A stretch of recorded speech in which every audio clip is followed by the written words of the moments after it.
Alright guys, so last video I said I was going to make some hose reels, and I decided to go ahead and start doing that. I didn't want to record the process just in case I scrapped the idea, but it's coming out pretty good.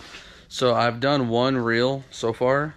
Now that everything's working to, my standards and how it should, I decided I should go ahead and take a video and kind of give a breakdown of what I'm doing and what I'm using. And I'm not going to record the whole thing because my shop's a mess right now.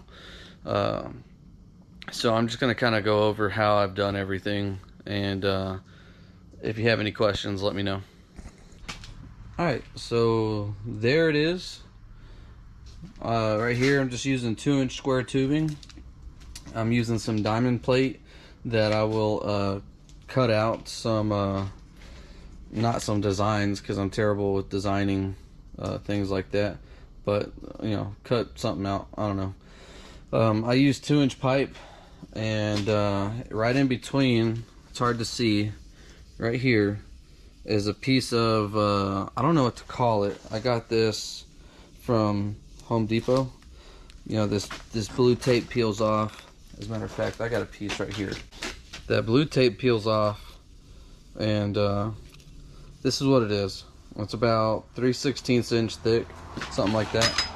And I have that in here, and I have these bushings, or I cut out like little spacers, or I cut out little washers. You can see down here at the bottom. I cut out little washers here to act as the insulator, and then I've already made my second bracket, so that's what it looks like. And in between each one of these, I've got, as you can see, I've got like a little, it's a nylon spacer that is the thickness, and that keeps everything from touching. So that way there's no,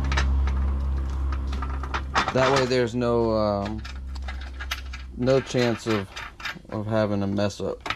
And so basically what I've done so far is I cut out these wheels. I think I cut them at like 13 inches, something like that, give or take, somewhere around there. And then I have a 10-inch piece of 2-inch pipe, which is 2-inch ID pipe,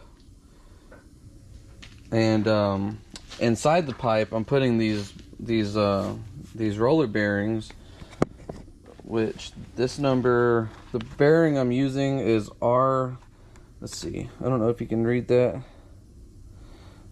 These GoPros don't really focus. It's R162RS. That's the bearing I'm using. I was hoping I could just press it in there, but as you can see, I mean, it fits nicely. So I wasn't very happy about that, but it is what it is. I welded it up over here. I don't know how well you can see that, but man, that thing rolls nice.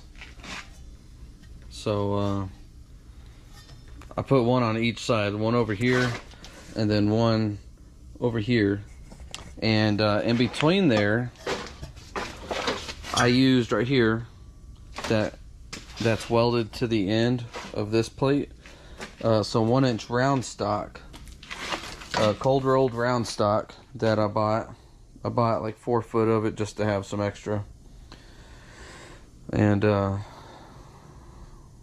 it worked. I mean, this slides on there perfectly.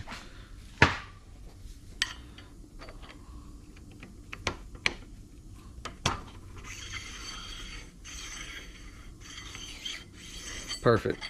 So once it's welded on, it tightens up just a little bit.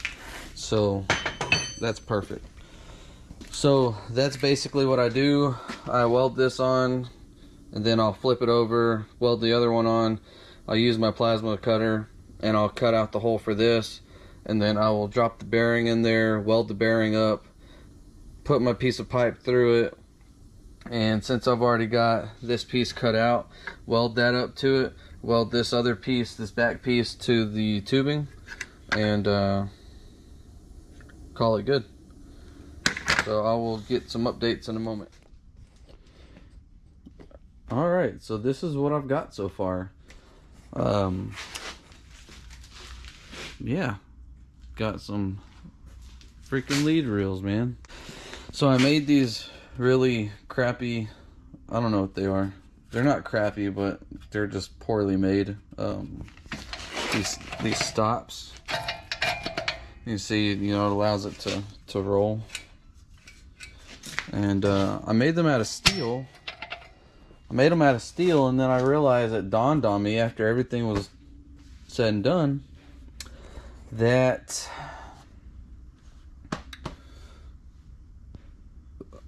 there's no isolation from here to here.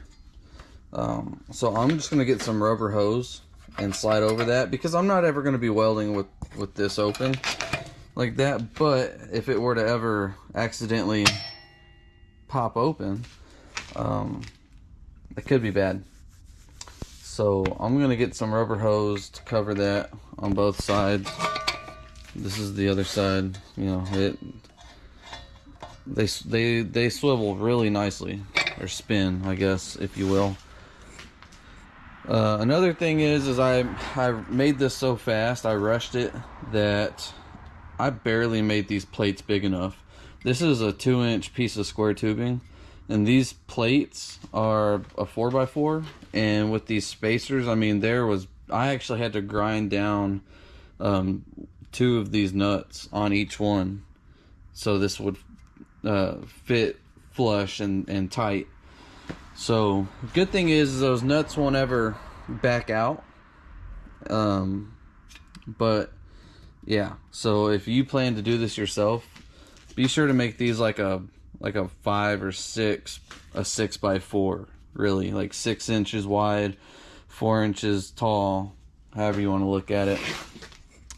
You could probably buy this somewhere. I'm not sure.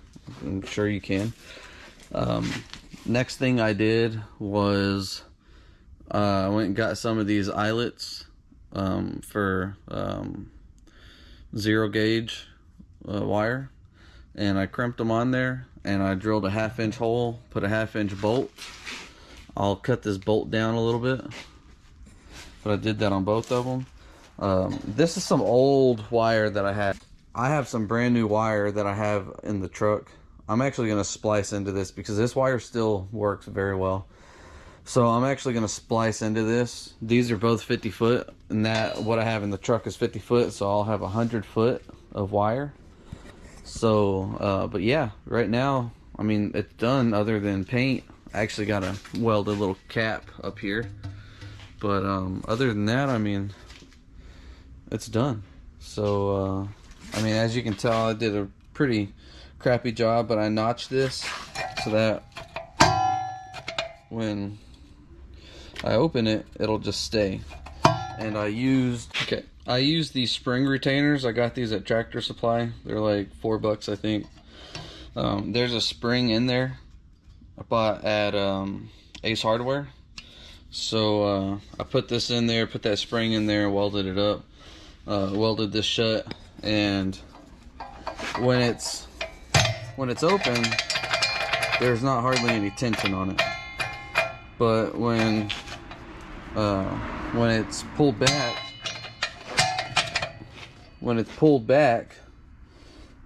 it's not going anywhere. Same for this one. You know, it's got enough tension on there, it's not gonna go anywhere. I also went and drilled 2 holes on each one of these and put a cotter pin on the end. Now granted, these aren't ever gonna come off. Once I welded these bearings on, that's all she wrote. It tightened up and these won't ever come off. But as a precaution, when things start to get cold and they like to shrink, both of these will shrink. And you know, this will shrink that way, this will shrink this way, and they would be able to slide off. So that was a precaution I wanted to make sure that it didn't happen, especially driving down the highway. Another thing I did is I put these handles on here. They spin, and I got those. This was my original hose reel or lead reel idea. I got these hose reels from Northern Tool. I think I paid like $20 a piece because they were on sale online, and they ended up not working for what I wanted. It was a waste of money, but oh well, I have them. They had the handles. I took the handles. I bought two of them. And I got the handles, so that actually helped me out because I could not find handles like that anywhere. Let me think. On the back side here, I welded on a little tab for the leads to go from the welder to the mount, or to the lead reels. And they're stationary, they're not going anywhere.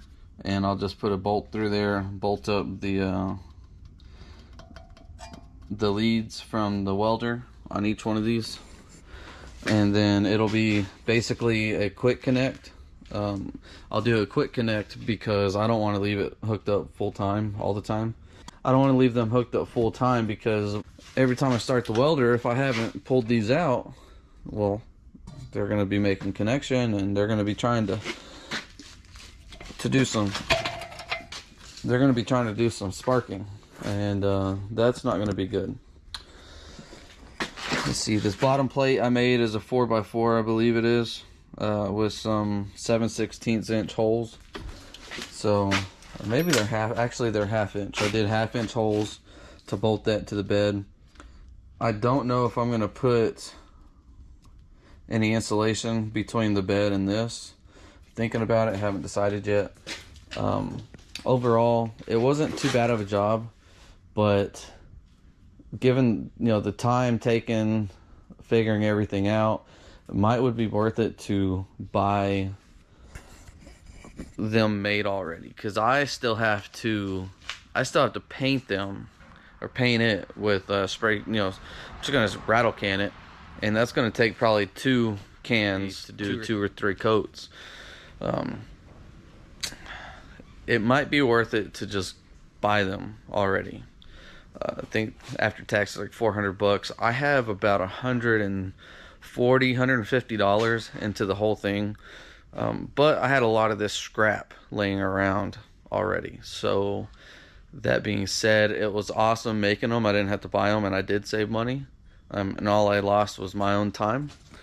But that's part of it, and I like making all my own stuff, and I would definitely recommend it to somebody else who wants to save a little bit of money, who doesn't mind spending time. So the next thing to do is to mount it on the truck and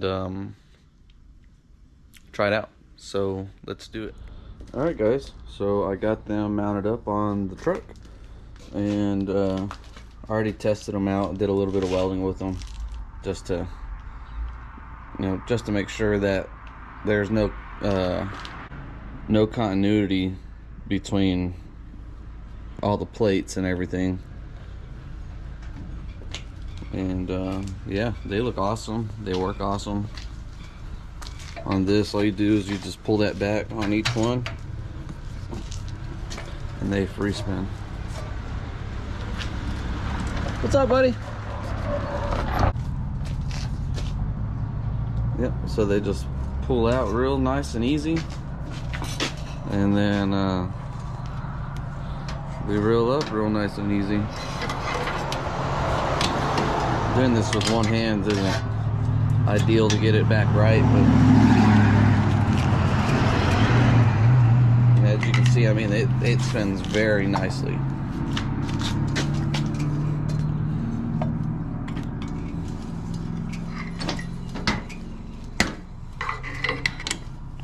So yeah, that's done. And then you just turn those and locks them up. For now, I just took some heat shrink and put it over the edges of this, but of course while driving that'll actually etch into that. But I'm more concerned about the ends here, so I wanted those covered, but I'm still gonna get some rubber hose to slide over that whole thing there, just to be safe. So yeah, I just wanted to kind of give y'all an update. And if you guys have any questions about anything that I did, anything I used, since I didn't do a full video on building it, let me know, and I'll try to do a really nice breakdown with all the parts. But it's pretty self-explanatory. I'll just go over one more time. 1-inch round stock, cold rolled round stock. I don't remember what I cut these to, but I use a 2-inch pipe in the center, welded to some 14, I think this is 14 gauge diamond plate. 2-inch bearing on the inside of that pipe, welded up. This round stock goes inside the bearings. I have that round stock welded up to a 1/4-inch plate with this poly, whatever it's called. It's like that stuff that they use. It's like plexiglass basically, but it's stronger. In between, with another 1/4-inch plate welded up to a 2-inch pipe. Inside, between on these bolts, I have some nylon, I guess you could call them bushings, or inserts. I don't, they're I showed you earlier, and they just slide inside the holes and protect these bolts from sending a current all the way through. I took some of that same stuff that's in between the middle here, and I cut out some washers and put them on the front side so the bolts didn't touch. And I just made these myself, and you could probably buy them, but I don't like buying stuff. I like using stuff that I have around the house here. So yeah, anyways, I got something else that I'm about to start doing. I'll make a video on that, so on to the next one.